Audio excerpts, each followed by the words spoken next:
Hello and welcome to Things That Go, your go-to podcast for issues that have got to do with developing your mindset, changing the way you think, primarily also setting you up for what you need to get yourself going for. This is why we call it the Think, Set, Go. So we make you think about it, we provoke your thought process, we get you set, and we get you going. And today's episode, I'm joined by Eddy Mihigo, who is a well-known creative consultant across Botswana, Kenya, you go in Tanzania, you go in DRC, that's who he is. And today we're talking we're looking at the overview of the economy as far as the creative industry is concerned. Mihigo, how's it, man? I'm good. Always a pleasure to have you around. Always pleasure to be around. Yeah. Glad to be here. So Botswana is changing a little bit there and there. I'm seeing changes, but I'm not feeling them that much. What are you feeling now as far as the creative industry is concerned? I think we are going in the right direction. I've always felt that. I'm never going to change that song. I think what needs to change is just our mindset just needs to change, as the government is saying. But I think in terms of changing the mindset, we need to start thinking more about ourselves, what we want, and what we want to do to get to where we want to go. All right. Yeah. So what I'm going to do now, I'm going to give you a chance to just profile yourself. Okay. I can try to profile you, but I can't profile you as well as you do. So just Okay. profile yourself for us Yeah. to be able to get a clear picture of why we're here. All right. So I am a creative consultant. So my job or my passion is just to think creatively on how we can solve problems, any kind of problems. I am from the DRC, but I've been in Botswana since the year 2000. And I have a bachelor's degree in environmental health. I know, it's very weird. Yeah, of course. Very Creative weird. consultant. It's very weird. And I'm actually working towards a master's degree in public health. Again, very interesting. But my passion has always been artistic expression, especially in the form of hip hop. I've been involved in the hip hop industry in 3 or 4 different countries over the last 25 years. So from Zambia to Botswana to South Africa to Namibia to Kenya, to the US. I've always been around what's happening in terms of artistic expression. So that I believe that has given me insight into how the industry works. And it's allowed me to kind of expand my reach a little bit into things like poetry, into things like, just music, and into management as well. So that's me in a nutshell. All right. And obviously, your credentials on paper say something else, which is actually, that's where creativity comes into play. Right? Yeah. We all do the things that are not really aligned to what we do. Yes. And that is how creative we can be. Right? So now, looking at the creative industry, right? You've been to different countries. Yeah. Botswana has always been the youngest of all the countries you've been to, as far as I'm hearing the names. You look at South Africa and Botswana, Botswana is a baby. Zambia and Botswana, Botswana is a baby, as far as the creative industry is concerned, right? But are we getting up to the right speed in Botswana? Because as a consultant, you should have been able to analyze. Yes. I think Botswana was actually what gave me the confidence to call myself a consultant, because everywhere I went, it's like everybody was so far ahead of me, right? And I was having to really put myself in a position to learn. So what I've seen happening in Botswana over the years, because you have to understand, my base has always been Botswana. Yeah. For the last 20 years, it's always been Botswana. So I'll live here with what I know from here, go somewhere, learn that I'm far off, come back, go somewhere else. But what's been happening is I'm seeing every time I go out and I come back feeling like, no, we're actually moving forward. Of course, when you're in a boat, right, and the boat is moving, you can't really tell. You can't tell that you're moving, right? But when you look at land, you see, oh, we're getting closer to land. That's how you can tell that you're moving. Or when you look at the sky, that's when you can tell. So you have to have a different perspective to know how you're moving. And that, I think, being able to travel allowed me to have that perspective. When I'm outside, I look back at Botswana in the perspective of where I am, and I see, oh, okay, actually, there's forward movement. It might be slow, but it's there. So I think we are making progress. I think a lot of the artists that I've spoken to in the last 3 to 5 years are starting to think differently. Okay. They're not just thinking about, oh, I'm a musician, oh, I'm a rapper, oh, I'm a poet. They're thinking, I'm a brand, I'm a businessman. How can I use my God-given talent, to monetize, make some money, and create something more sustainable? They're understanding that it's not just about your content, it's not just about the music. There's so much more that you can do with what you have. And I mean, I can give examples. There's artists that have gone into documentary making, right? There's artists that have gone into being media personalities in terms of being journalists, and there's artists that have gone into fashion, right? So they've understood that there's so much more you can do, and it's not just about your talent, basically. Yeah. And I think that's one thing also that people tend to get wrong, right? We get to a point where we think that because I sang a song and it recorded, I'm supposed to be there. We forget that the minute you say the word creative, you're no longer saying set. You are creative because you're supposed to create. So you can't also put yourself in one space and say, I'm going to focus on the music. That's right. Yes, people will judge you and say your hands are everywhere, but it's how God made you. It's how your brain actually works. And I've seen a research that says that creative people are not normal. Their minds won't work like anybody else's mind. But when you look at Botswana now, when you've come back with wherever you've seen in other countries, don't you sometimes feel like when you try to propose something or pitch something, you are way ahead of your time when you come to Botswana? You have to allow yourself to slow down. And that's why I love coming back to Botswana. I love Botswana being my base because it allows me to innovate. Yeah. You can't innovate when people are flying. Yeah. You can't do that. They're long gone. Most of the innovations have already happened. But in a quiet place, you're able to see the cracks, see the pockets, see what's not really working, and see whether what you bring back actually fits that environment. Yeah. Botswana allows you to do that. And so you'll find that, someone will come here with a big budget, right? So, oh no, I've got so much money, I want to do something.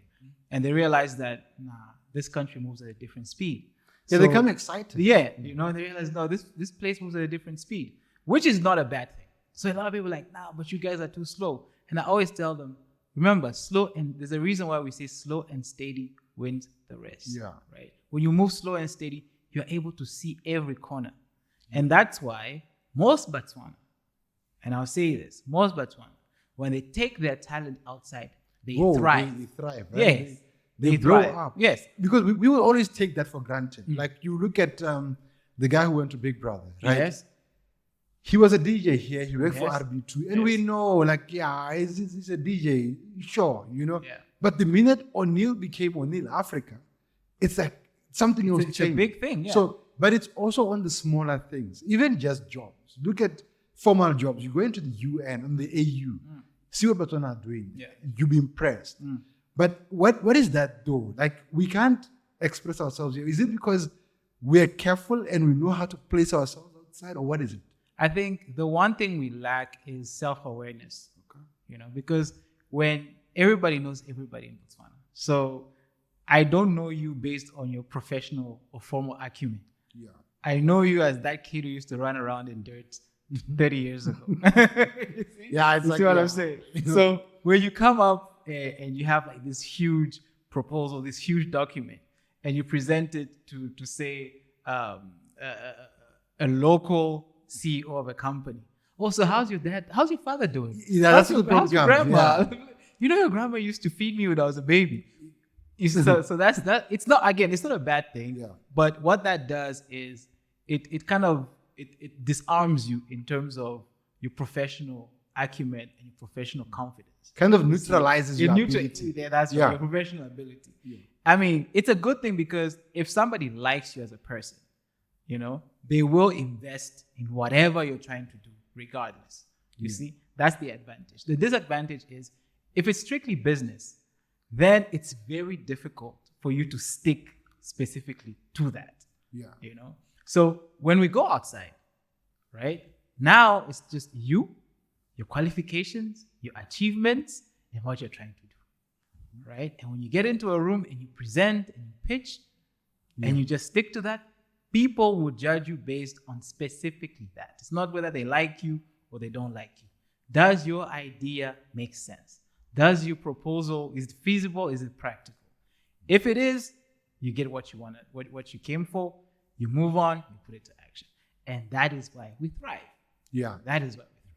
Yeah, but again, so another thing that people keep saying is that we don't thrive locally because we don't support local. But that's a human thing. I mean, even the guys in the Bible have said the same thing. You know what I mean? But how do we get people to appreciate? Now, forget the person. let's forget about Eddy or Kaelo and say, okay, there's an art or there's a talent or there's a creative skill that's being portrayed here. When do we get people to understand that? Because the generation of parents that we've had is when you like music the most, they're like, yeah, he's going to play more Baring. You know what I mean? So that's a mindset thing, a perception that we have. How do we now get the country to understand that this guy can actually end up driving a Bugatti because of what he's doing, but the first thing I have to do is understand that I have to buy the local product or the local music? I think in this one, I've learned that time is what it takes. Yeah. Time and consistency. Because the more people hear you, right? The more people hear you, the more people see you, different, channels from within the country to regionally to internationally, eventually they start taking you seriously, right? So if you're consistent, if you really value that longevity, you're going to make sure that every year or every 6 months or every 3 months, you put something out for people to consume. You cannot force people to buy your content, right? But the more they see you, the more they have that perception that, oh, actually, looks like this guy is getting somewhere. And then after a little bit of time, you're like, okay, so, where can we actually get to access your stuff if we want to? That's when the interest starts building. Mm-hmm. And that's not just here, that's everywhere in the world. What I'm seeing now in Botswana, sadly, is when an artist now is starting to get the recognition, they can't afford to be consistent anymore, because they've spent themselves, they've invested so much, and they felt like they weren't getting that return. And now it's almost a little too late, But everywhere else I've been, there's a guy I met in South Africa, for example. His sister was telling me, he's like, we used to laugh at this guy, like when he was doing this thing with his camera and having people freestyle for him. And now he's got a show on SABC, he's syndicated on SABC. Yeah. And he's shooting a documentary and he's on the biggest stage in South Africa doing his show there. I can't believe it. This thing is actually feeding the family. But it took time. And this dude was consistent. He kept knocking, he kept being turned down, and eventually the door was open. Yeah. But I think then that brings out this other element of impatience, right? Yeah. As young people are impatient, and we're impatient with what we do, we're impatient with our time, and we're even more impatient with the system and our elders, right? I don't expect my father to understand when I tell him, look, I'm coming to your farm and I'm going to transform it and I want to build a cold room and a slaughterhouse, whatever. I expect him to say, yes, go, because I saw it and I think it's going to work. But that's another, how do you build patience in a system where the bill is knocking at the door? Yeah. One or the other, you have to pay your rent, you have to pay your bills. That's right. But people don't seem to be catching up to what you want to reach to your pocket. So you have to, when I initially, some years back, I wanted to just drop out of college and just do music, right? And at the time, I was a musician. I would say musician because, for lack of a better term. And my parents were like, nah, listen, go to school, get your degree. After you get your degree, do whatever you want. You will thank us later for that. Yeah. All right? I was groveling. I was like, nah, but this thing, it's really, I feel like I'm getting somewhere. Because honestly, at that time, I felt like I was getting somewhere because I won a big competition, went on an international trip. It was awesome. But what I didn't know was I didn't have any bills to pay. Yeah. I was getting a monthly allowance. Mm-hmm. You could always go back home. Exactly. You see, so I was thinking from a place of privilege. You see, but now, any day of the week, I can be an environmental consultant because I have the qualifications to do that. Yeah. Right? I can be a sustainability consultant because you can even guide productions and content or music around sustainability. That's right. So it gives me so much more in terms of the day-to-day that I need in order to survive. Yeah. You see. So, and what you find is even internationally, most artists will still go back and do a course. Yeah. You do a business course or marketing course, even after they've become huge artists. Why? Because they understand that you need something to pay the bills. Yeah. Creativity does not exist to pay bills. Unfortunately, it doesn't. Creativity is meant to be consumed. And you know, whatever is consumed, either you like it or you don't. Yeah. And again, you're not the one to make the money. Mm. In reality, is that you look at people thinking that creative people are making the money. You're not the one to make the money. The country makes the money off of you. Because that's the GDP. The country, everyone else make money out of you. You look at cell phone networks. They're going to make money because of you. Boss, you are not going to make it. Your lawyer makes money off of you. Exactly. Your videographer makes money off of you. You are meant to create employment and for everybody else. Yes, so you have to set yourself up to be part of that chain as well. Mm-hmm. And the only way to do that is to literally learn something formally that gets you a piece of paper, that allows you to get into an office, apply for a job, right? And then earn a salary. I'll tell you, I'll give you an example. International renowned producer, Dr. Dre, right? This guy was already big, huge, multimillionaire. Him and his partner put this company together called Beats by Dr. Dre, right? They released this product. It's a huge hit. It can survive in the market on its own. Do you know what they do? They sell it to who? They sell it to was it Apple? Yeah, right? But you know what else they did? They got themselves jobs in that very building. Yeah. So they got themselves employed with their own product. That's right. And I think you get the same thing happening with other social networks that you've seen around. Yeah. Guys do that. And that's the thing also. When do we know to do that? Because you start something and it's a success. Someone knocks on your door. I want to buy this from you. And you're like, no, this is my sweat and blood. I'm not giving it away. How do we get people to understand that at some point you created it, let it go, but make money from it now passively? Yes. I think that should always be the goal, right? I always say, I ask artists when they release a song, what's the point of the song? Why are you releasing the single? You're going to shoot a video, you're going to spend money. The recording, you're going to spend money. Even just circulating it to radio stations. Even winning an award, you have to spend money. You have to spend money. But, so what's the point of the song? Well, I just want to make a hit. But why? Yeah. Why do you want to make a hit? I want to be the biggest artist in the land. Okay, that's fine. But why? They can't answer. And I tell them, you want to get booked. Yeah. Because once you get booked, you stop having people make money off of you. Now you start making money off of the promoter. I mean, which actually makes sense. You release a song, it becomes a ringtone. The ringtone is not what is making money for Mascom or Orange or whoever. What's making money for them is the fact that the ringtone exists there. It gets people to buy some other things. They're buying airtime and daytime, whatever, everything else. So artists or the creative people mostly, and I will zoom into musicians because primarily that's who gets affected the most, right?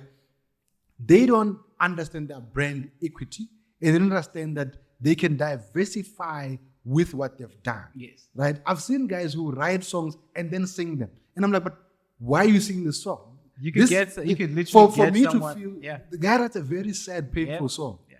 He's using his voice. I'm not feeling the pain. Just give it to someone who can make me cry. And then what do you do? What you do is once you do that, you get writing credit. Yeah.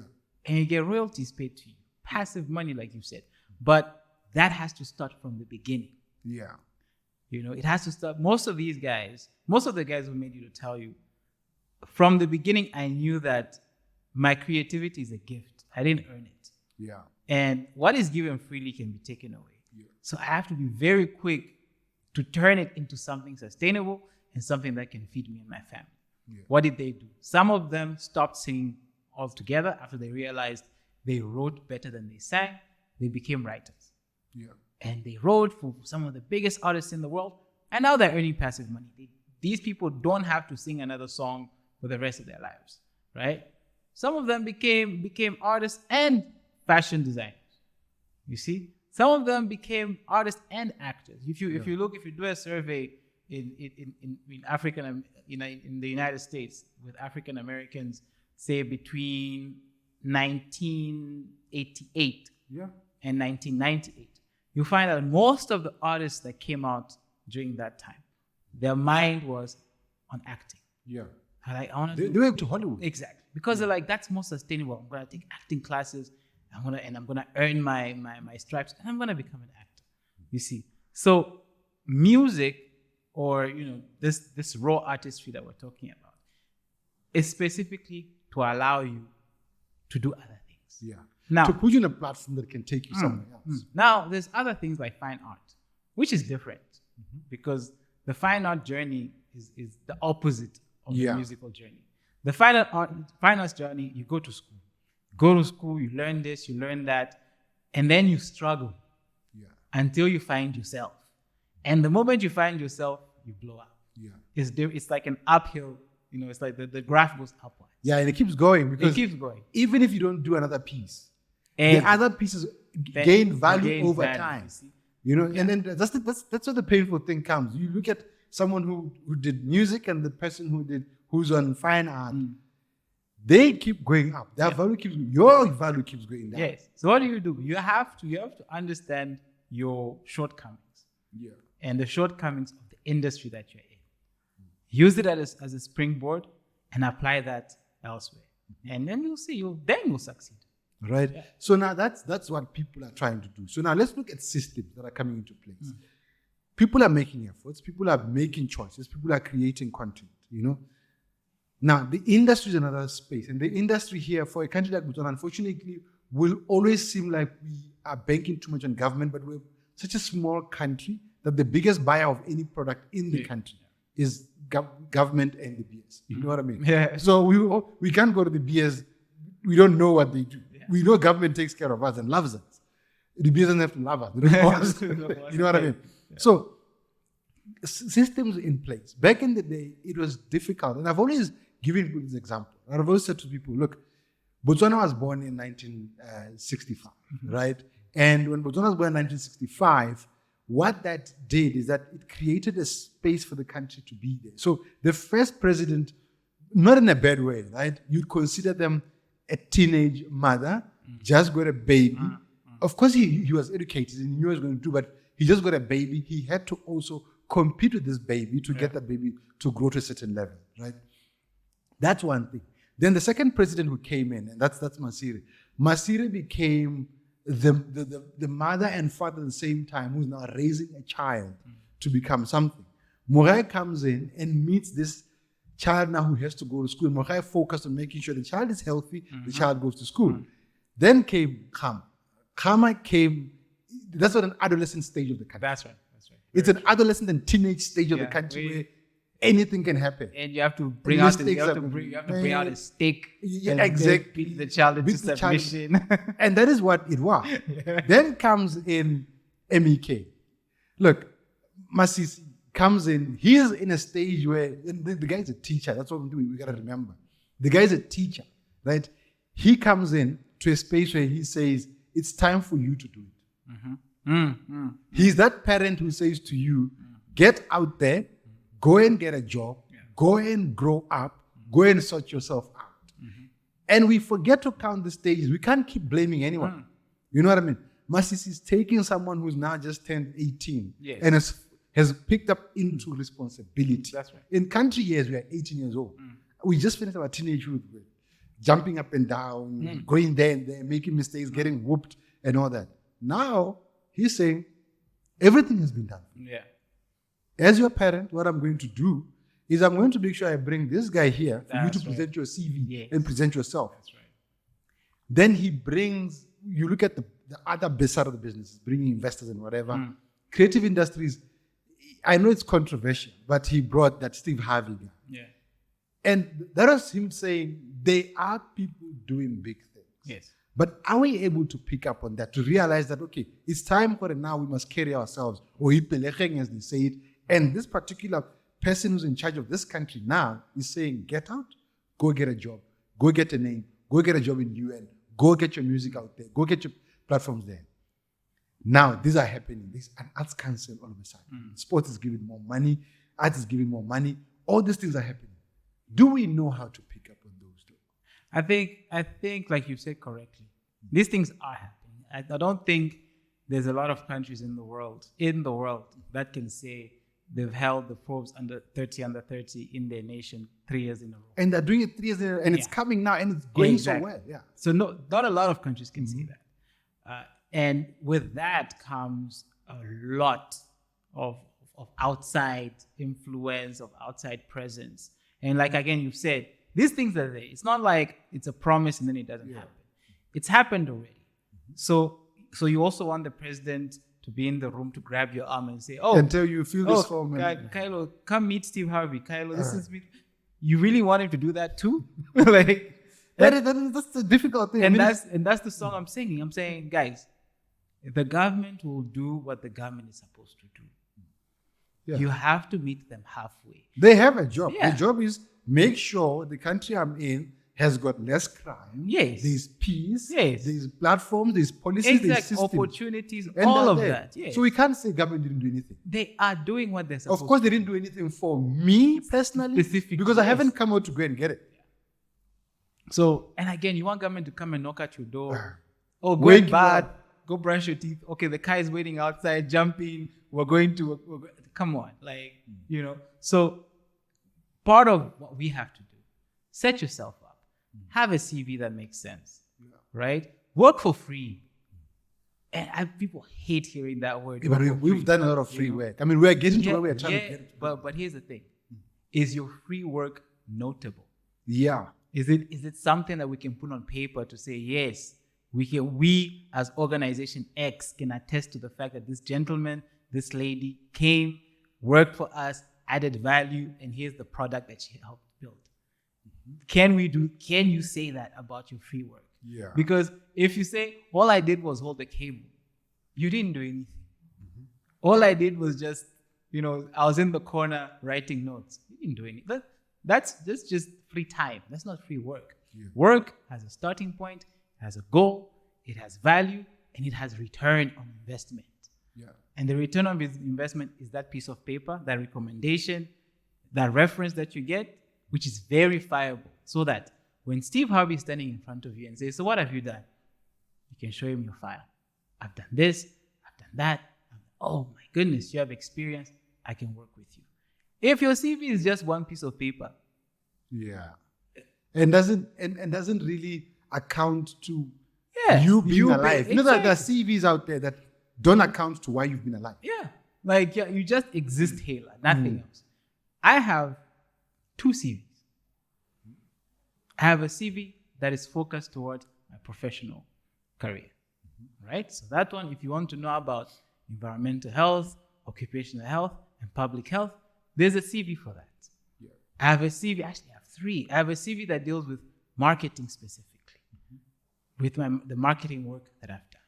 And then I have a portfolio of the creative work that I've done. Yeah. You see, so if you put all that together, you get me. So some people ask me, I want to know who Eddy is. Send me everything that is about you. I send them all 3. They appreciate, this is what you've done in the time that you've been alive on this planet. You see, and it's all verifiable. You can call these numbers, check, they'll tell you, we've worked together. You see, and if I charged for all of that work, I'll be a billionaire right now. Yeah. The reason I haven't is because you also need that trail, that paperwork. And it's strange because the person who would tell me I can't work for free is not working. They're sitting at home. Exactly.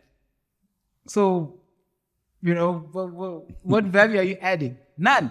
In any case, you're not adding any value. You're actually just wasting the precious electricity, of the household where you're in. So that's our half is work. Do the work, build a foundation for yourself so that when these people come, they find a base, they find a demographic of people who are valuable. I've always had this, right? Like, wow, when these people are coming in, they're already connections set. Politicians already put their friends there. They're going to be there. They're going to take their friends.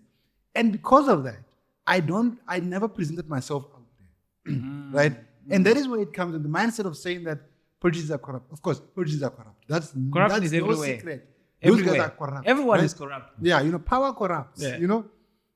Now, every time when an opportunity comes, like, Steve Harvey's, someone's cousin, someone's dad, Minister Asmamang and their cousin, and that they're going to be. And so because of that, you don't present yourself, right? Yeah. I think we need to get people that is out there to say, yeah, of course they're going to be corrupt and bring their cousin first, but I'm going to beat that cousin on the platform. Exactly. That's, you know what we call that? We call it disruption. Yeah. Disruption is when you have a status quo. Mm-hmm. This is how things run. Yeah. And then this rock comes from left field and just lands and breaks everything apart. Yeah. But that action actually helps make things better. Yeah. If you walk into a room and people are having the most boring discussion in the world and you crack a joke, people are gonna laugh. Mm-hmm. And that's what creativity is. That's what expression is. Yeah. And what you find is creative people, I don't know if they do or they should or they ought to be the most fearless people ever. Mm-hmm. We're the ones who are supposed to just bomb rush a meeting and say, yo, my name is so-and-so, here's my CD. Actually, let me play it for you. I've got a radio right here. I'll play it for you now. You play it for 5 seconds, security comes and takes you out. Yeah. But guess what? You made an impact. Yeah. That's what we need to do. That's what we need to do. And every platform I've been on, I'll tell you, in some platforms, I have to hustle to get there. Mm-hmm. But when I'm there, when people see my face, they're like, you're here. They don't even know how you got exactly. there. Exactly. Yeah. Right. But it's not even about, I want once I'm with you, right? And the goal was for me to be with you. Now, why should I tell you about my life story and how I had to work from 8 p.m. to 10 p.m. to get myself here? That's not the opportunity. I'm here in front of you. You're saying, okay, I'm glad you're here. Let's have a conversation. You should. Yeah, so now that's another thing. Packaging yourself. Yes. A lot of young people don't know how to package themselves. Mm. So I've been actively saying, in my daytime, I've only got 4 hours to do anything for myself in the whole day. So I went and I posted around and said, look, I'm looking for someone to co-host Think Set Go with me. Mm. I want someone who's fresh, a new face, a new voice. Come out, tell me who. People are saying, hey, but how do I compete with you? No, you're not here to compete with me. You are here to level up and beat me at what I do. That's right. So that I find myself irrelevant enough to not sit here, but rather stand behind the camera. That's right. I'm happier behind the camera. Yes. I'm happier starting fires. Mm-hmm. And they say, no, but it's so difficult. I'm like, don't look at me, but look at yourself. Where do you want to level yourself up to? Mm. So how do we get these young people, or everyone, even old people, because there are old people out there who are leaving jobs because of retrenchment, right? Yeah. Not retrenchment, retirement. Oh, but these buggers have got brains. You've been working for 40 years, developing policies for government, and you want to tell me you're going to look at cattle in the farm? And you know what's funny about that one? The government actually has set it so that these guys can still add value even after they retire. Yeah. I'm sure I'm not lying. But they're not used to being independent. But they're not, yeah. So how do we get them to know how to package themselves? Botswana packaging themselves to say, okay, there's an opportunity that's happening. There's a new event that's coming to Botswana. I know I probably don't know my profile there and I haven't quoted, but I'm going to present myself there. How do I package it? I think sharing of information is very important. Right. I always say that in the world, if you put a rock in front of someone and you leave them with the rock in a room, they're going to figure out what to do with that rock. Yeah. Either they're going to write on the wall, either they're going to throw that rock on the window. They'll figure out something to do with the rock. Yeah. So access to information is very important. Now, how do we access information? Workshops is one thing, you know? And we have to, again, this thing of I want to make money, right? We need to get it out of our system. Mm. You want to empower people. You want to empower yourself. Once you empower yourself, you won't even have to chase money. It will come to you because everybody is looking for service. Yeah. Everyone. So free workshop means, I'm doing a small 20-minute workshop on how to build your CV. Mm-hmm. 20 minutes only. Yeah. After that 20 minutes of the free workshop, if 10 people have come through, 2 people will come, okay, thank you so much for the information. I value it. Can you help me build my CV? You see, actually, you know what? I charge $50 an hour. You can come to my office or we can meet somewhere and I'll do it for you. That person will pay that $50 because they want that information. Yeah. You see, But what you've done also, you have 8 people who now have gone from 0 to 5. They're not at 10 like those 2 who reached out to you. At least they're at 5. The problem is we don't want to do that. I'll give you a personal example. I want to put together a workshop for artists to learn about syncing their songs, so that they can get on international movies, international series. And I reached out to a gentleman who's in Nigeria, who's a sync expert. And I'm just reaching out on LinkedIn, and he says, no, if I can charge so and so and so for the workshop. Now, there's 2 ways I can react to that. I can react to that as a typical person who wants to make money, which is, I don't have money. Yeah. Finished. Right?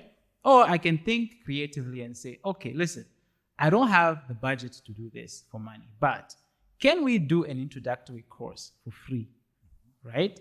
You only speak for 20 minutes. Just introduction.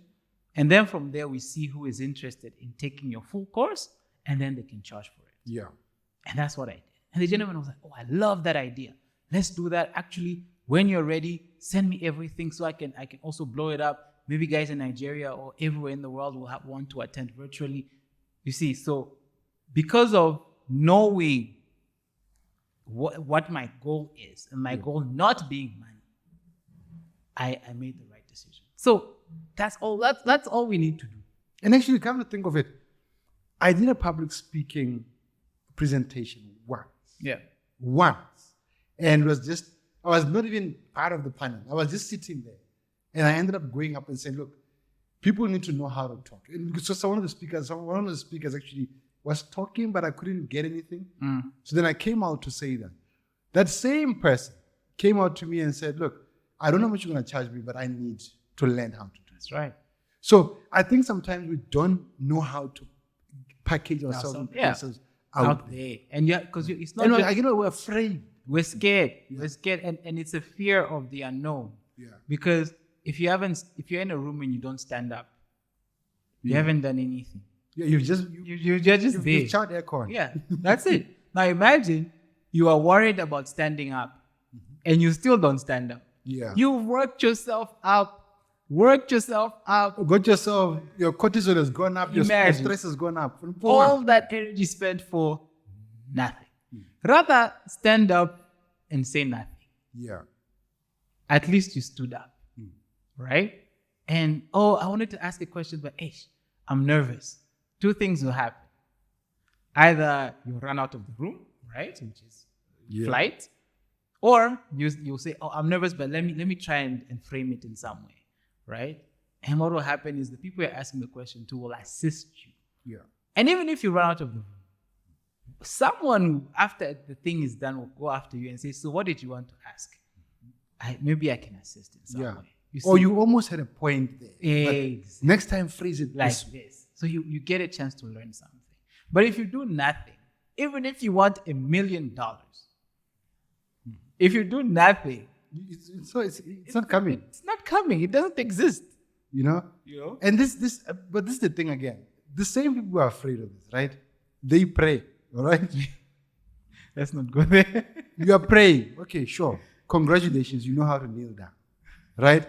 Are you able to stand up from that prayer to go and activate that which you ask God to do for you? Yeah. God, I want a job. I'm on my knees.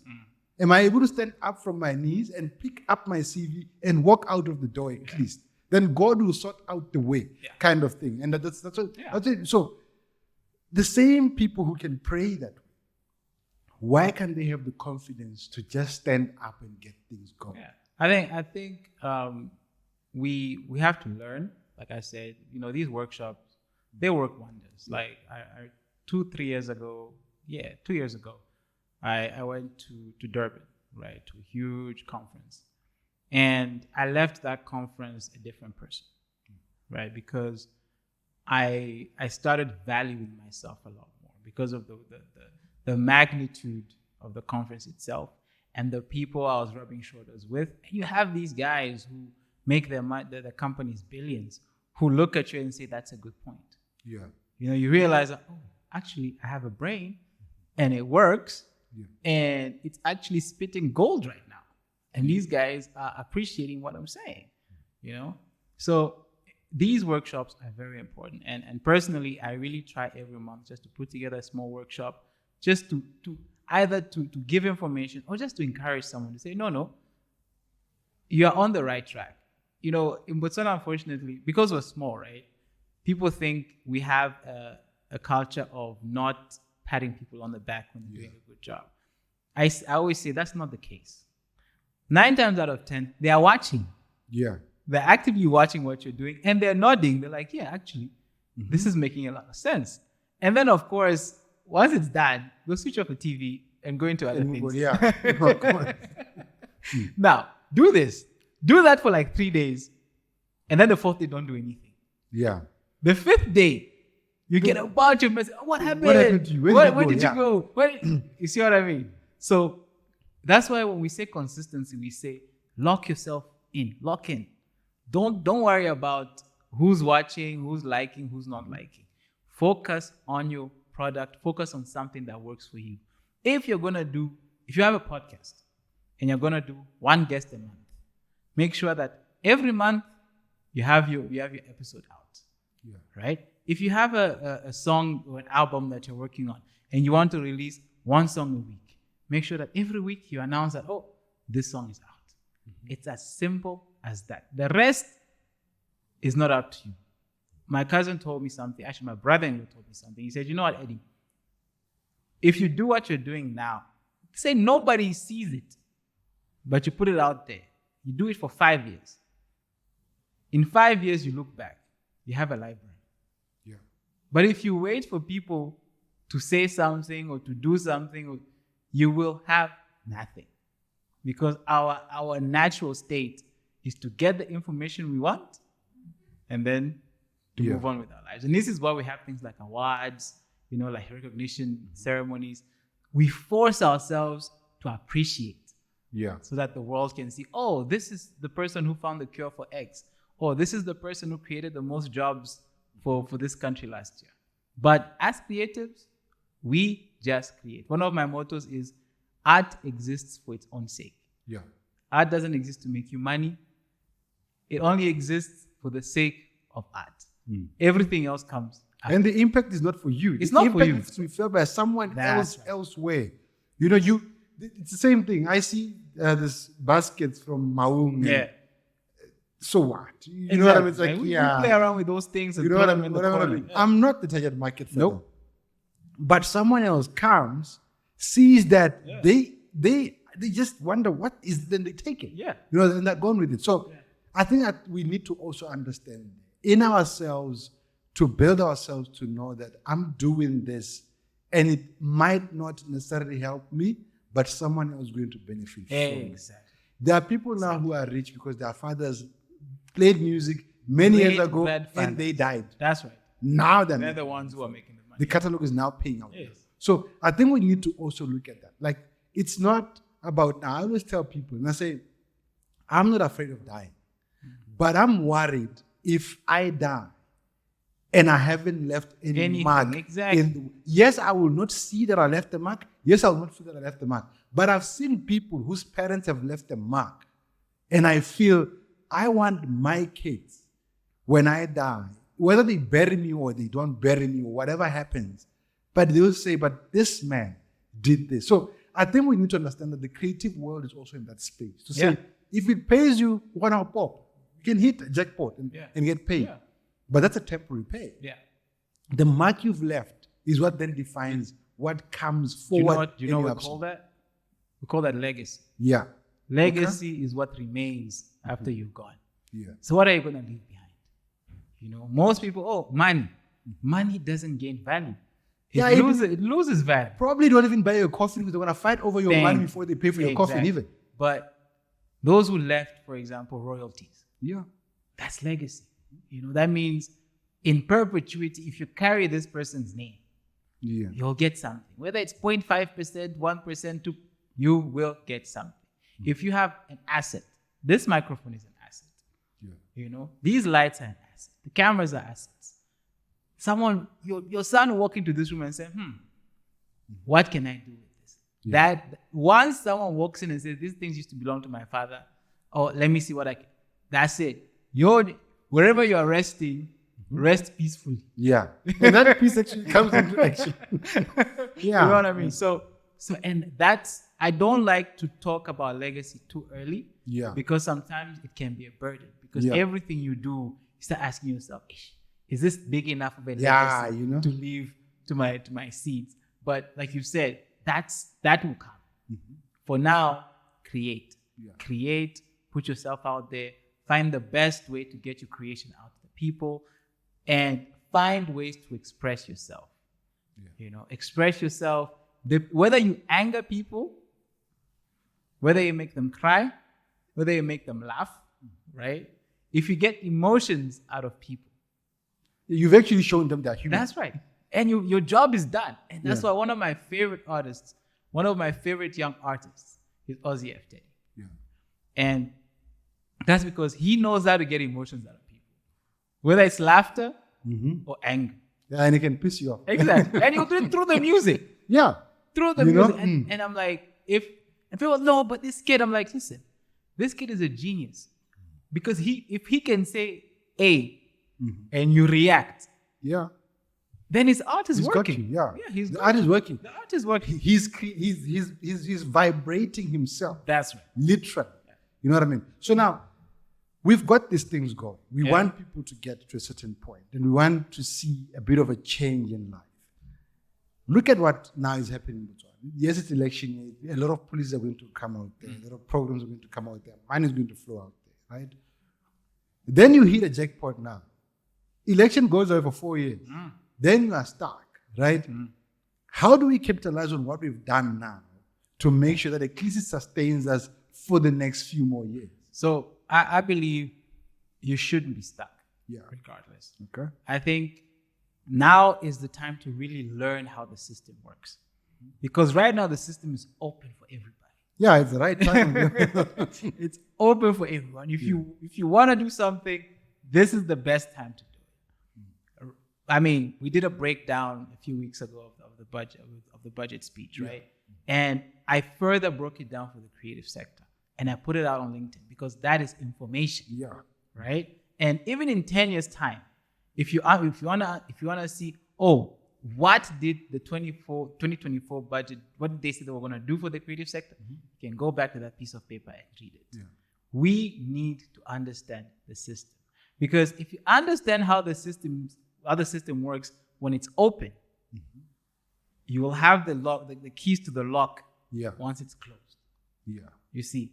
And to do that, hey man, like you've said yourself, be as many things as you can right now. Don't worry about where you're gonna get it or where you're not going to get it. Just make sure you are everywhere. Because if you apply over here, okay, it's recorded, you applied there. If you apply there, or there's a grant over there, you apply. But also keep working. Don't start. It's not like you're just sitting on your hands and saying, now I'm just waiting for the grant. No, you're also putting in work. You're also adding value, not just to other people, but to yourself. So that next year, the year after that, we might get 25% of what we're getting now. But you'll be there. You'll be there. Sometimes people can remember your name because they read it somewhere. They saw your CV somewhere, they saw your name, and they moved on. When they meet you in person now, they'll be like, but I know this name. So you at least record yourself somewhere. Get your footprint somewhere. Thank you. Yes, I like the idea of footprint. Just make sure that you are somewhere in that ecosystem. Because again, when the system is closed, right, that's when it's difficult. That's when it's really about, okay, what connections do you have? And you'll bump into someone that we've been looking for someone to do 1, 2, 3, 4, 5. But the people we've been getting we know them, but we feel like they're not really up to what we expect. But I remember there's this podcast that you did, and it was really cool, and I like the production value. And I know I didn't think about it then, but now that I meet you, can we have a meeting and talk about it? That's what's going to happen next year and the year after that. So if you don't have any references, if you don't have any content or any work that you've done, it's going to be tough. You're going to be left outside. Yeah, because a lot of guys look, rightfully so, a lot of guys are crying now that they're doing content and they're getting paid, right? Unfortunately, when you look at some of these companies that are out there that have got this content sitting on them, they don't really care about small countries, right? But the more you push your content out there, the more you flood your content out there, the more it's seen everywhere. I've seen how these things work. Like, you look at things like TikTok. Yeah. The algorithm is like, you see it once. And if you dare scroll down on that thing, they are going to give you that content for the rest of the time. Yeah, that's right. You know, and you can't control it beyond. No, you can't. So people now are trying to create, and some are afraid the quality might not be right. It might not say the right things, but create. Exactly. I always say it's about your story. Yeah. It's more about your story than it's about the tools you use to create that story. Before you find tools, you have to find you have to have a story to tell. Yeah. If you're telling your story on a broken phone, look at these, the Ikudoro boys. Yeah. Those guys those kids were doing their funny trailers with wheelbarrows, with mops. And then guess what happened? Hollywood sent them a bunch of equipment. Yeah. You see, but they had to start with what they had. What did they have? They had a story to tell. You see, so tell your story. Use what you have. You're going to use a broken phone with a line in the middle. Use it. Someone will see the value in your story and say, okay, you know what? Let me add value to this person. Here's a brand new Samsung. Use that. Actually, I'll say it now. Use one of those. Then this is free of charge. You have a story to tell. Get an old Samsung phone. Yeah. You grainy, cloudy. Use it. And then whatever you post, tag Samsung. Yeah, I mean, it becomes embarrassing to see. You'll be like, hey, we've got better technology than that. Eh? And you keep saying, oh, I'm using my old Samsung. Hey, man, but you know what? Here's story time. 1, 2, 3, 4, 5. Tag Samsung. You know what Samsung was like? You know what, my guy? Come to the shop. We've got a package for you. Yeah. And you go there. And don't go to the shop without your old Samsung. Come, record with your old Samsung. Exactly. Walking into Samsung with your old Samsung. Yeah. And then the following video you do. You make sure that it shows the difference that you're going tried and tested. Right? So now, a lot of times we don't show up. Right? Showing up is one of the things that people apparently say make up 80% of your success. Just showing up. Yes. Right? Yeah. But can you just show up? Can you just show up? Like, there's an event happening and you just show up. How do you get yourself to show up? How do you know that this I must show up to and this is how I must present myself? You have to research. You have to research. You have to get access to information. The beauty about 2024 is everything is there. You already know who's coming for the first 30 under 30. You know Nick Cannon is coming. So how many comedians have their skit on lock? How many episodes of Wild 'N Out have you watched? Yeah. And I think that's where now it comes into building that with people. Like, do I know the sector I'm in and what kind of energy and drives? Do you know the minister of your sector? Do you know the permanent secretary? Do you know how that ministry is broken down? Yeah. Do you know where to knock if you want to get information? Yeah. Do you know where to drop off your proposal outside of the normal, oh no, we have a call for proposals. If you just have an idea, do you know who to speak to in the ministry? Yeah, so that's why I think that knowledge is very important. It's very important. Half the time we always take out and assume that the things, right, that are out there are not meant for us. This information, why should I know it? When a new minister is appointed, you don't even know. You don't even care to wonder. But you know what? The Minister of Tourism has been removed. Yeah, but you know what? You are given that information. It's there. It's there. Every time there's a cabinet reshuffle, there's a paper that's given. And that paper is not free. All that stuff costs money. Yeah. But it's been floated everywhere. Exactly. You are sitting on Facebook and you see it coming because it says BW government. You just scroll it up. You move on. You look at something else. So we need to change our approach. And I love, the idea of, the tagline of mindset change. Yeah. And, and people say, no, Eddie, it's just government propaganda. Okay, sure. But what does it mean to you? How do you take that and flip it? Because again, we also want to receive it that way. Right? Yeah. You know what they call it? And even in the news, right? They call it it's a government program for mindset change. It's a presidential program. Yeah. The minute you do that, you've destroyed the whole thing. You've lost it. Yeah. So people treat it like Temoletoto or Youth Fund. Yeah. People think that this is a YDF. They think of it as if it's just a government program, East Part, whatever. And it's not. So we are losing it there, that we take this information and we dilute it by not expressing it okay and not receiving it okay. Yeah. So you have to personalize it. Okay, fine. It's going to do what it's going to do to the people who instituted it. Yeah. But what does it mean to you? Yeah. Right? Yeah. And when you figure that out, you're good. You're gonna exist beyond that program. And then, for 3, 4, 5, 10 years. A lot of people now are understanding that they don't need government. And that's a mindset change. Yes. Yeah. A lot of people, and I'm seeing that a lot in the creative side. A lot of guys are like, you know what? I'm going to do my own thing. And I'll tell you, one of the first times we saw that was with Drummer Boy. When Drummer Boy left the label he was signed to and said, you know what? I'm just going to build my brand by myself. I'm going to do my tours by myself. I'm going to hire my own people, my own booking agents. And of course, the world, you can't dictate how life is going to go. But he saw that early enough at his young age to say, I'm going to do things for myself and by myself. You see? Yeah. And that's how we have to start thinking. And nowadays, I'm seeing artists who are like, I've got my own show. It's on Thursday. It's at X. Mm-hmm. It's me. I'm organizing everything. Yeah. I've got my own team. I've got my own videographers. And we're shooting. We're doing everything for ourselves. Yeah. That person, trust me, he knows now, like, okay, so if I want this is who I speak to. If I want that, this is who I speak to. In 3 years, he's going to have his own TV production. Yeah. Yeah.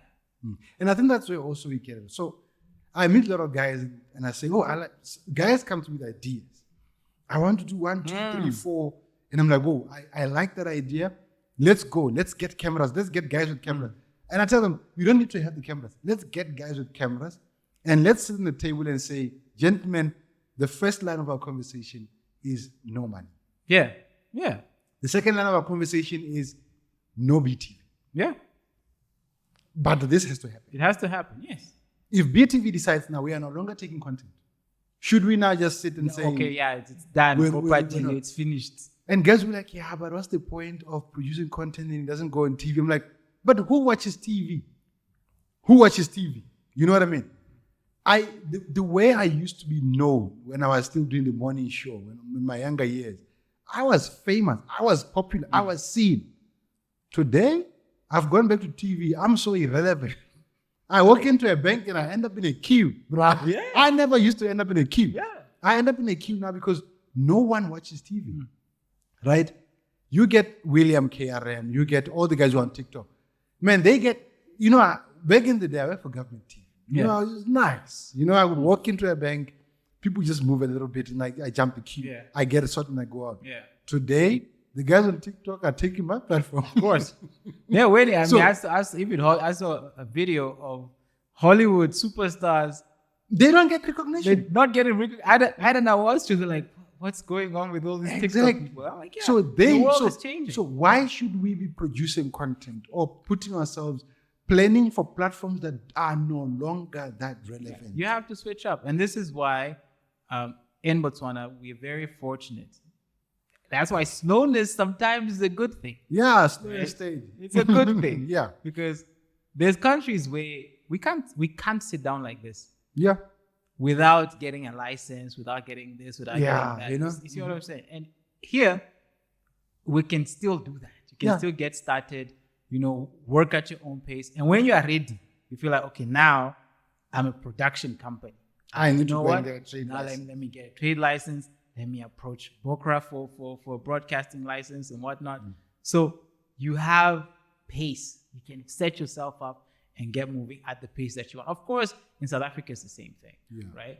But also, when you put your content out there, whatever platform you put it on, you also plug people you think can actually support that content. Yeah.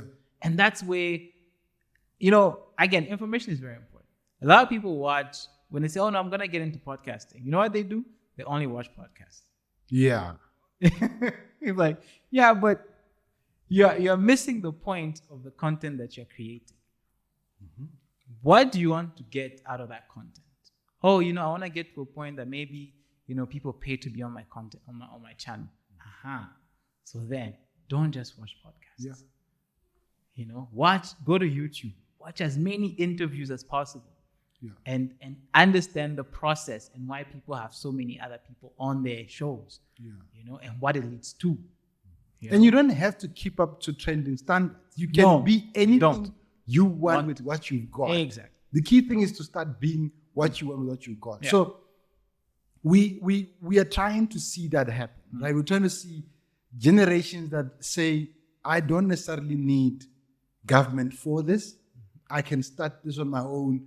If it hits the right notes, let government come to. It's nice when someone comes to you because you call the shot. Exactly. You have that's what You've I got call leverage. Yeah. And leverage is the basis of any financial transaction. Yeah. The one who has leverage is the one who sets the tone. Yeah. So if government comes to you, they're like, once they tell you, we like what you're doing. Now you can invoice. Exactly. Now you know exactly how you're gonna invoice. Now you can quote. Yeah. Quoting is. I always say, when someone says, "Give me a quotation," that is the biggest blessing. Yeah. That's like a white check. It's like, you know what?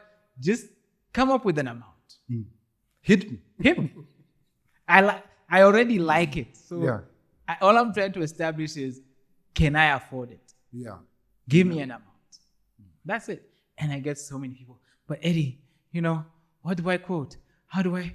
I'm like, listen, it's very simple. There's people who did this before you, and there's people who paid for this service before you. Go to both. Mm-hmm. Or when you did this, how much did you charge? Oh, now I charged 10,000. And you guys, when you paid for this service, how much did you charge?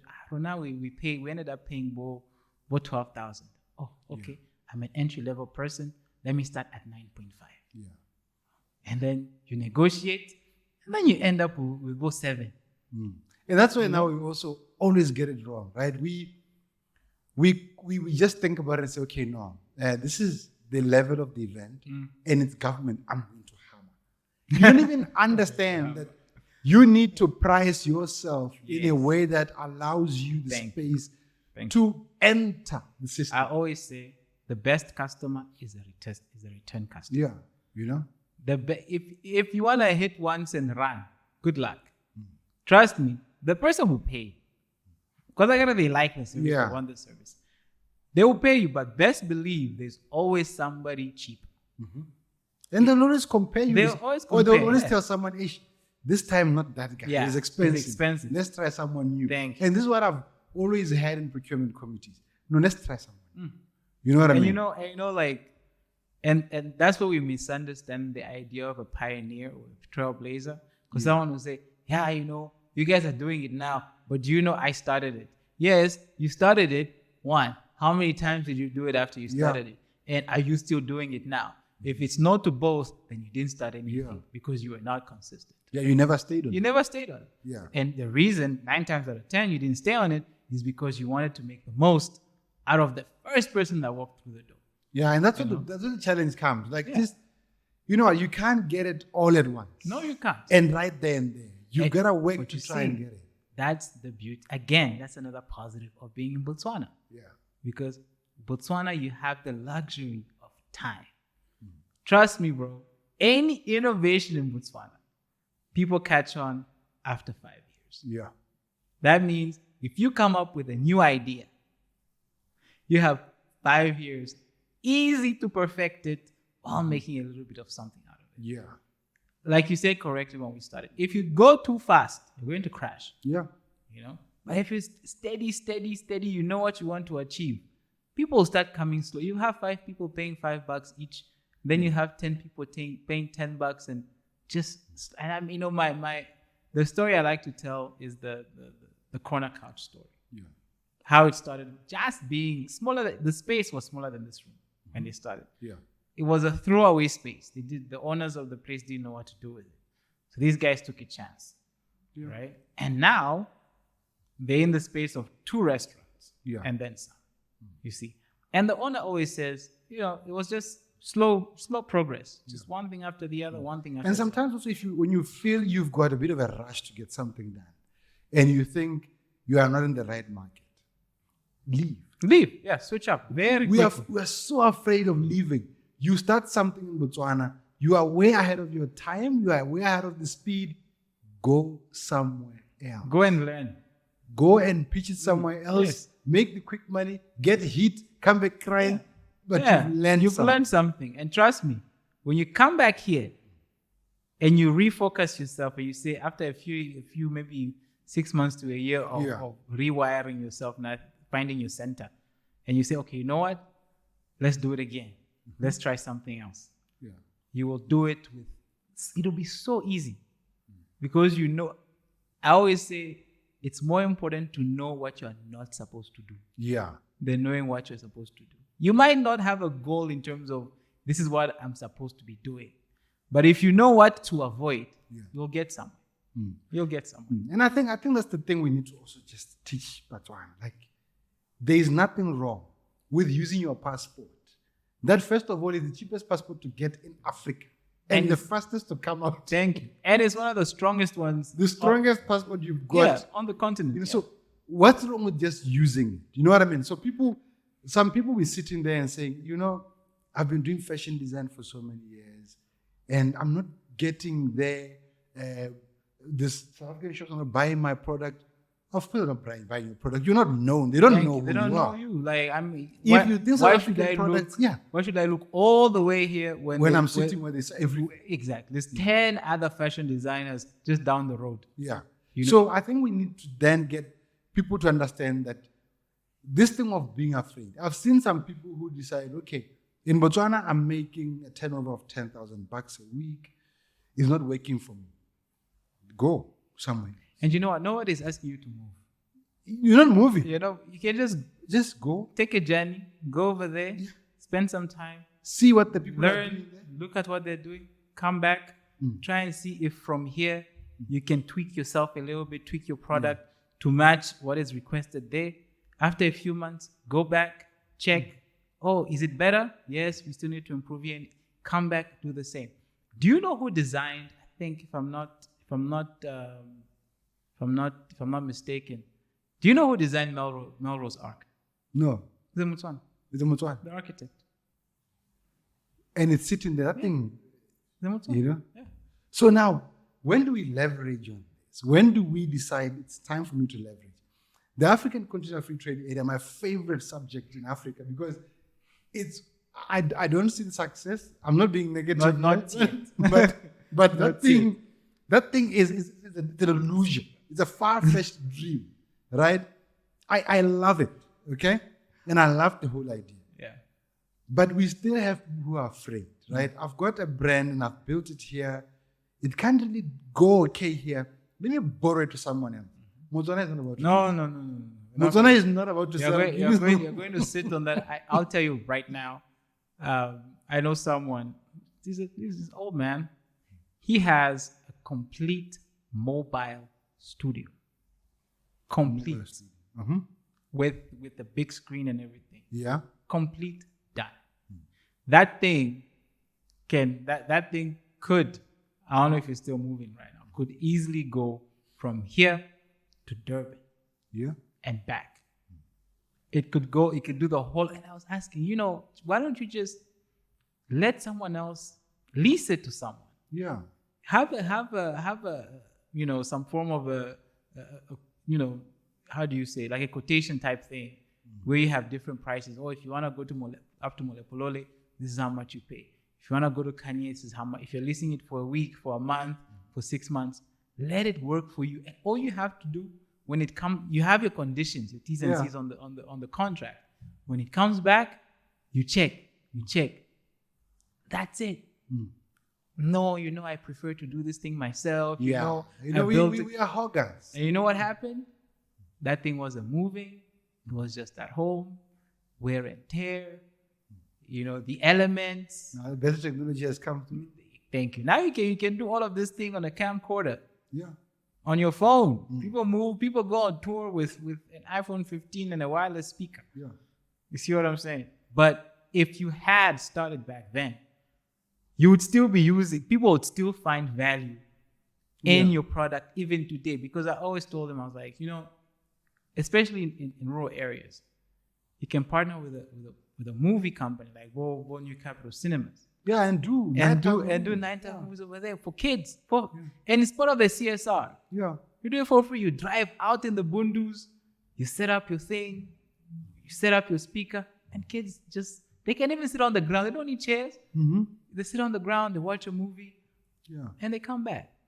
So these are the things that we small. Just we let go of not wanting to do it. We're just afraid so much. Now, that's why I say, are we going to fit into Africa? Is Botswana going to fit into Africa? Because we are not really in Africa. Geographically and physically, sure. Inside. But not in Africa. No, I think there's definitely a space for Botswana in Africa. I think self-belief is very important. Okay. I think we just need to get to a point where we know who we are. So we're self-aware. We know who we are. We have that identity. You know what it means to be a Botswana in the continent. Yeah. Right? And I think once you start there, you start moving differently. You know what's interesting is when Africans come here, they see the difference. Yeah. No, they know that I'm in a this is not Africa. I'm in a different world. Yeah. And I tell people, I'm like, the reason that is because Botswana was never colonized. Yeah. So you retained your identity that was passed on to you by your ancestors. Yeah. There was no break. A lot of us, that 40, 50 years of colonization, for some people it's 100. It took away, there's a huge gap there. And then all of a sudden, you're given back to yourself and you don't know where to start. So what do you use as reference? The person who gave you your freedom. Yeah. You see. But here it's different. Now, what we have to figure out is how do we translate that into something that Africa can recognize? Because it's bankable. It's bankable. Yeah, it's a huge thing. Yeah. You being Kaelo and not being Eddy. Yeah. It's a big difference. Yeah. I can go around calling myself Mihigo or Botswana. Yeah. Because it just doesn't feel right for me. Yeah. But you can call yourself Kaelo and people call you Kaelo and and it's fine. Yeah. If your other name is Matthew, guys will feel weird calling you. Yeah, you actually beg it aside. Yeah, nah. You see, but in the rest of Africa, that's not how it is. Yeah. We take our African names and we hide it under a rock somewhere. Mm-hmm. And we stick to our English names. Just that. But how do we capitalize on that? Because we don't see it. We're not from outside. We are in the box and we only see what's in the box. Right? Someone else sees the potential. Yeah. That's why people want to move to Botswana. That is why you find that, and I always say, population is very small here. When you drive along Block 8, right, you've got a lot of structures there built by foreigners. Yeah. That are selling, traders are selling this. Clearly, people have seen that.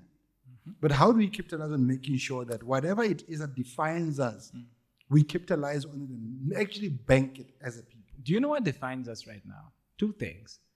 Animals and what's on or in the ground. Yeah. We're defined by the Okavango, the big five, basically, and what is growing and what's underneath, right? So right now we're defined by the country that we're in.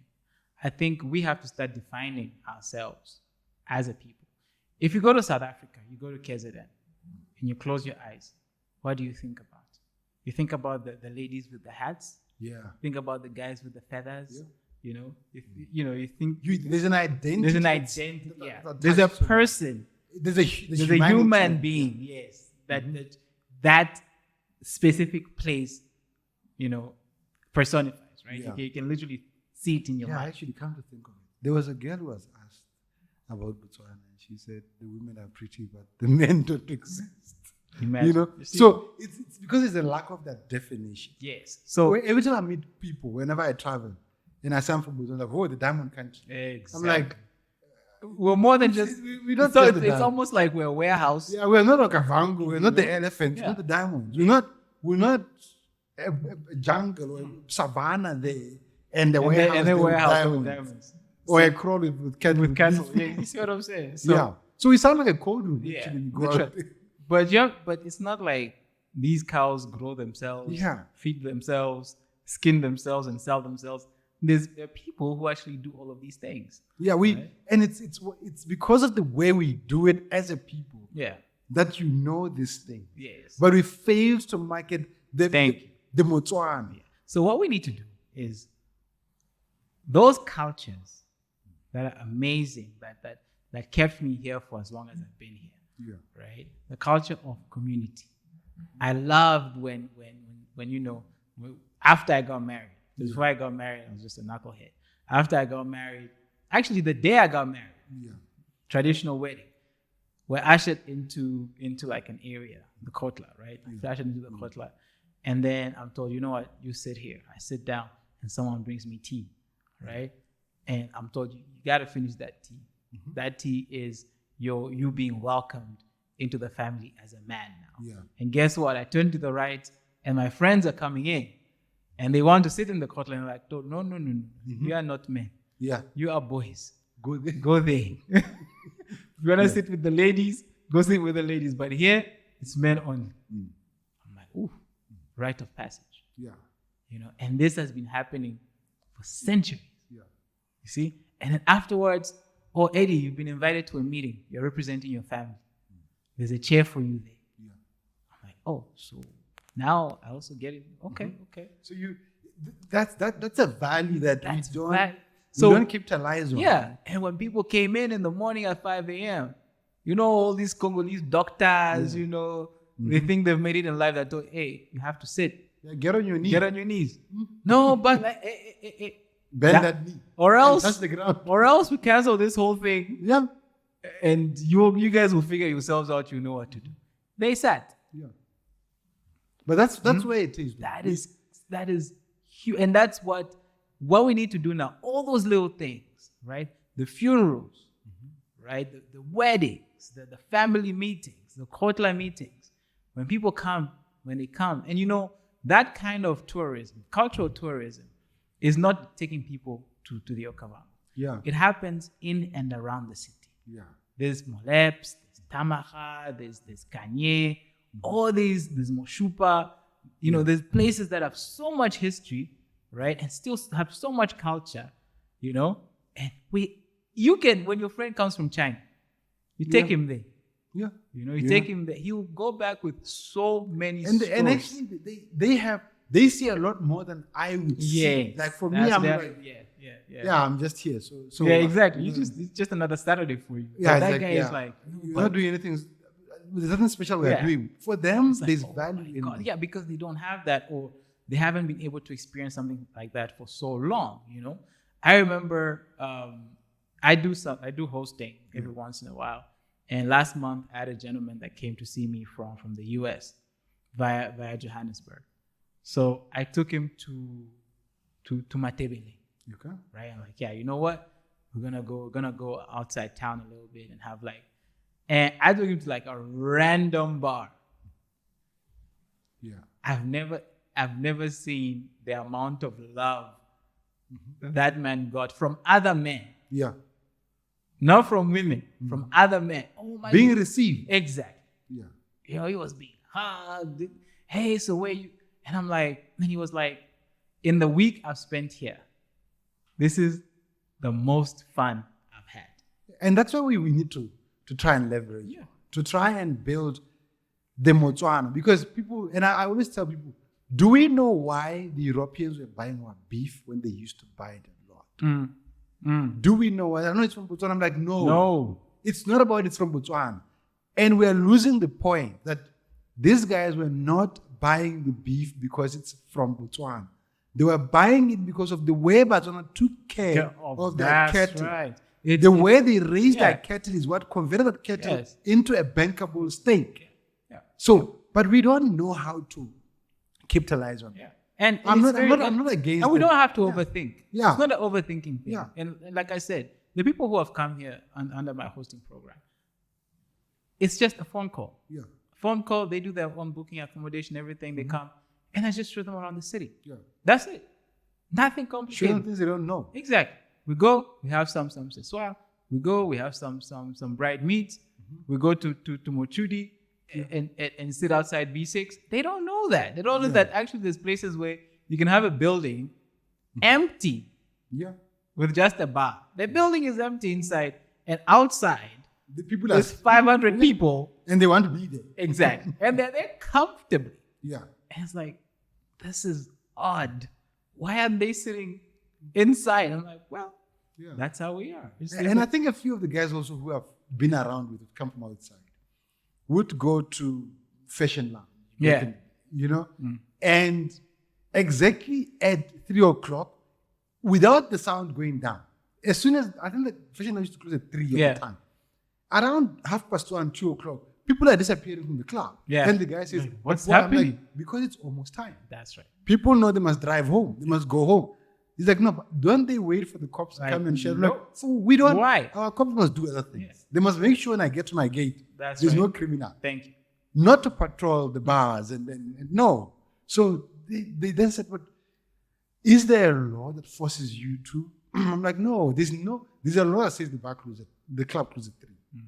However, it's in me as a Botswana to know I must go home. Yes. It's time out. It's time to go home. Yes. You know, I don't need you to tell me. To literally He's sweep like, me but out this of is the club. different. I'm like, yeah, but that's We are that's how different we in are. that sense. You know, the way we handle ourselves, our diamonds are not the story to tell. The way that we handled our diamonds in 1975 to today is what defines who we are. Thank you. The price of the diamond is not about the people. I mean, it's not about the diamond itself. Yeah. Anyone can dig a diamond and sell for 1,000 pudi. Yeah. But where it comes from, the people around that diamond, the culture around that diamond is what makes the price higher. Yeah. That's the luxury. The luxury is not the product. The luxury is us. You know, the fact that you can have a country which I think we're second or third largest No, commercially. Commercially, we are second. We're second, No, we are right? number one, thanks to Russia. The issue with Russia right now. So we're first at the moment, right? But we don't have the deposits. Yeah. Deposits Exactly, of course. I'm saying like commercially means commercially, from the ground to the ring. to Tiffany's. Yeah. So you can imagine that, but still you come into the country, people are just living their lives. Man, I don't even know it. You know, some people are like, well, I've never even seen one. Like, but how? But the diamond trade does for the country what it's supposed to do. Yeah. As a Botswana, I still get into my car, go to work every morning.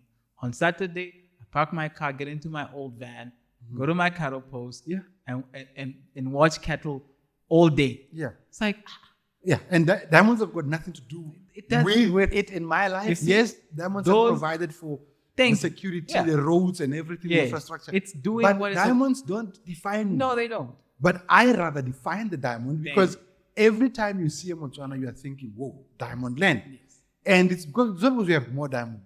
Come on, go to DRC, go to Sierra Leone, go to Lesotho. Yeah. Diamonds are flowing everywhere. Yeah. But we are the diamond and I think the way the president has always sold us in the past year, that we are the diamond. You people think the diamond is this thing. No. We are the diamond. Because if we are not, the fact that we're not killing each other for them I was about to say that. Got value. I was about to say, trust me, any other country, Orapa wouldn't exist. Yeah. You know what would have happened? Someone would have said, you know what? We don't know what happens behind those walls. Let's bomb rush that place. And go and see. And we see the diamond passing every day and count them one by one. See? But you can live I know people who live 40 years, they've never stepped into a wrapper. Yeah. And they're like, I don't even know how to get there. I've never actually applied for a permit to enter a wrapper. And I don't think I have a reason to. Thank you. I've never been inside joining mine. I have no reason to go there. So my other life goes on. Your life goes on. I'm not. Yeah. It doesn't pay me to be there. It doesn't. If anything, it facilitates. The less I know about it, the better it is for me. Thank you. So you know what I mean? And this is why, like, some people say, "Well, Eddie, Botswana." I'm like, "Hey, man, listen. If you wanna come to Botswana to look for opportunities, come and look for them. Yeah. If you want to come to Botswana and look for diamonds, Forget it. Good luck. Forget it. Good You're luck. looking for the wrong thing. Good luck. So definitely you're right. Like the people is what we need to shop. Yeah. The people is what we need to sell. The people is the tourism of the country. I mean, the Okavango will always do what it's supposed to do. What happens if it dries up tomorrow? Yeah. You know? You know? And that's a conversation I was having with one of my guests who came in last week. Yeah. Because he's like, yeah, but you need to diversify the economy. And I said, yeah, that's true. And true diversification is not always having to go back to those 2 or 3 things. Yeah. It's using those things to build other things that we can go into. So we have beef, we have diamonds, we have flora and fauna. Awesome. But we also have people. Yeah. We also have basket weavers. When you go see the basket weavers, you're not going there to see baskets. Yeah. You're going there to see the person who's weaving the basket.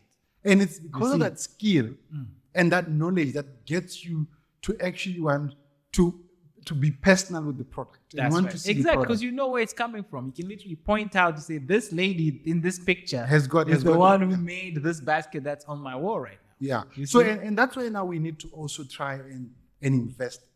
Invest in marketing the people. Yes. And pushing the people to understand the value that they've got. Thank you. You look at Maui, right? There's a drive to convert Maui into a city, right?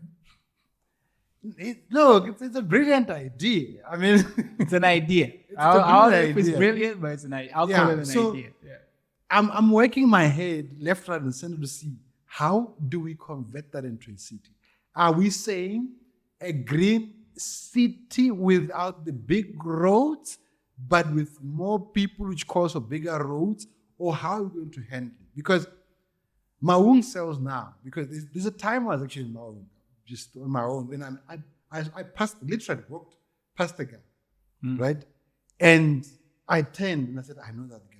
Now the guy's skin is dark enough to think he's just a local guy. Yeah. And I said, no, I know that guy. I turned again and I walked fast. And I said, excuse me, and he turned. I said, oh, don't chill. Yes. He's chilling. Yeah. He's not. Yeah. So these guys are coming there with that big Hollywood money to spend it there because of how it is. Thank you. I don't know if we need to make it a city or rather make it comfortable. No. I think Because I'm not comfortable with Maun is fine. It's fine. It's fine. The discomfort is part of the appeal. Okay. You know, the fact that you can have the fan on and all you are feeling is just hot air. Yeah. Just and have when you switch off the fan, comes in. You know, all of that is part of the appeal. You know, it's part of, that's what people come for. They want to come for that. They already live super comfortable lives. They fly in private jets. So every once in a They're while. always on traffic. Yeah. They hear hooters everywhere. Every once in a while, they just want peace, quiet, and the elements. So what do you think should be done? Should Maung be the focus for the city, or should Hansi be the focus for the city? I'm not saying Hansi because I'm from there. No. But ideally, it's only 245 kilometers out. Yeah. So you're not far from the Delta. You're also within our Texas. Yeah. So should we make Hansi? I think it's either you grow Francistown. Now, Francistown has got no point of growth. People will fall under the gold mines. There's no point of growth there. It's finished. Or because I look at Francistown, and then the closest thing to Maun from there is Nata. But Nata, no. Nata because, I think is it Gumare somewhere? Yeah, and then there's the salt pans right next door. There's you the can't sanctuary. disturb that. There's the sanctuary as well. So Nata is So your next best guess is of course Hansi, because what I've noticed is now, interestingly, you find people who fly from Windhoek, private. Yeah. They land in Hansi. Because I get it, there's a private. Yeah, there's an airstrip there in town. Yeah. They land in Hansi and then they trek to Maun. Yeah. That's already happening. Yeah. It's and you get a lot of charter flights between Maun and Hansi. Yeah. So I think naturally, Hansi is already buzzing. There's already a lot of activity in Hansi. And I think Hansi is flat enough. Mm-hmm. You know, it's flattened, and there's a lot of just farms between Hansi and Mamuno border. Yeah. You know, because I've lived in Charles Hill, which is, you know, right next to the border. Yeah. So I think and you know, you don't have to have a big city. Mm-hmm. just something cute, Nice, comfortable. Guys in shorts and brown shirts. Thank you. Like a mini version of Cape Town. Yeah. Where you No pressure. No pressure. Because the people that will come there, they want that comfort on their way to the real quiet and peace. Thank you. Yeah. So that if I've got, because we're talking people who have a lot of money here, right? If they're talking, there's some work I need to do ASAP. I need to find a place where I can sit down and talk and have a meeting. Yeah. They can charter a helicopter ride. Yeah. From Maun to Hansi. Do what they do. Do what they need to do, and then in 2 days they're back in the wilderness. Yeah. You see, I think that's the appeal, right? And I think maybe in terms of what government wants to do, I think that's what they're thinking about as well, to say, okay, we want to give these guys an option. Mm-hmm. But I think Maun is the wrong place to do that, because they upgrade the airport in Maun? Yes, upgraded. I wouldn't even have touched it. It's the busiest airport in Southern Africa. Because once you upgrade it to like commercial level, it stops being the busiest small airport in Africa. The elephants start running further away. You see? You see? So it's potentially got making the problems. city it's gonna kick out the animals. Yes, it will. So now and it's gonna dry. It's gonna, trust me. Again, I'm in the field, so I know. Yeah. And it's gonna dry up the delta. Yeah, so it's gonna affect the delta. Because now you start thinking about, okay, where we're gonna get resources from. Yeah. And once people start thinking, even if you say do not touch the delta, I'll give you an example. You know that there's a black market of reuse of grey water in the city. Yeah, no, there is. Yeah, and they touch it, they get it from. Yeah. So it's gonna happen there. There. And you know where they're gonna get it from, right? From the Kavango. They're gonna pump. Yeah. So I think it's a bad idea. Mm-hmm. I really think like you said correctly, find something, do feasibility studies. Look at, okay, can we gain from NATA? No. Like we've just done a feasibility study. Yeah, so NATA cannot. NATA cannot. Francistown. There's too much going in the east, so rather go this way. Go slightly to the west. So what's the best bet? Oh no, actually Hansi sits nicely equidistant to Maun on this side and to the border on that side. To the south I think it's Kang. Yeah. There's a lot of space around there. Okay, all we have to do is probably just entice the farm owners. Start negotiating with the farm owners. Let's move you slightly further out. Give them incentives on how they can benefit from giving up part of their land. And build a nice little jewel nyana. All right. And we win. All right. So now, in ending this, what should we look forward to for this year? Because there's not a lot I've seen. The biggest buzz is 34 million sitting somewhere for political parties, but we can't tap into that. Yeah. But what do you see within the creative space? I said, in terms of the budget, I said, guys, it's not about the money you're getting. It's about putting yourself where the money is elsewhere. Yeah. So even that 34 million. Yeah, maybe creatively you could find your way into your way inside there. I mean, all those parties need to campaign, and actually campaigning is a creative art. Thank you. Which means if I produce t-shirts, not just the red t-shirts, other colors also, I'll make money from. Yeah. Whoa, okay, that makes sense. So there's 34 million is actually there for the creative industries. There's platforms like this where you can be clear. All right, cool. I'll tell you, in Congo they have like multi-party debates, right? And that's not done on national TV because of course, it's not gonna happen. The strong control the elements, right? So it's not gonna happen on national TV. You know who does it? It's the podcasters. Yeah, they're the ones giving them the platform. Yeah, and they put it on YouTube. Yeah, and people comment like there's no tomorrow. So. Tap into that. Yeah, tap into that. No, I'm looking at the 34 million. I'm thinking t-shirts, linears, drone videos. There's a lot. That 34 million is not for politicians. It's not for political parties. It's for you guys. It's for the creative industry. Because these political parties need you for voters. Campaigning is no longer just a huge field with someone with one of those overhead things. Those days are gone.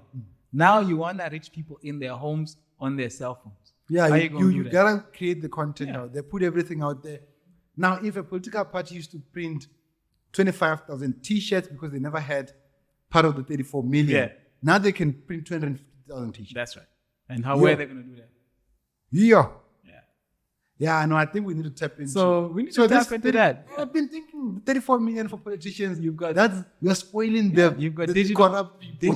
digital marketing campaigns. Yeah. Because now you need to every person who is vying for a post, right, needs their own. They need to be visible. Yeah, need their own Facebook page. Yo. They need to be on TikTok. They need to be visible. They need to have content out there. Thank you. So 34 million pula for political party funding is actually for the creativity. Yes. All right. Eddy, thank you very much for your time, bro. It's really a pleasure having you around. That's how we wrap up the Think Said Go podcast. Until we meet again, have a good day.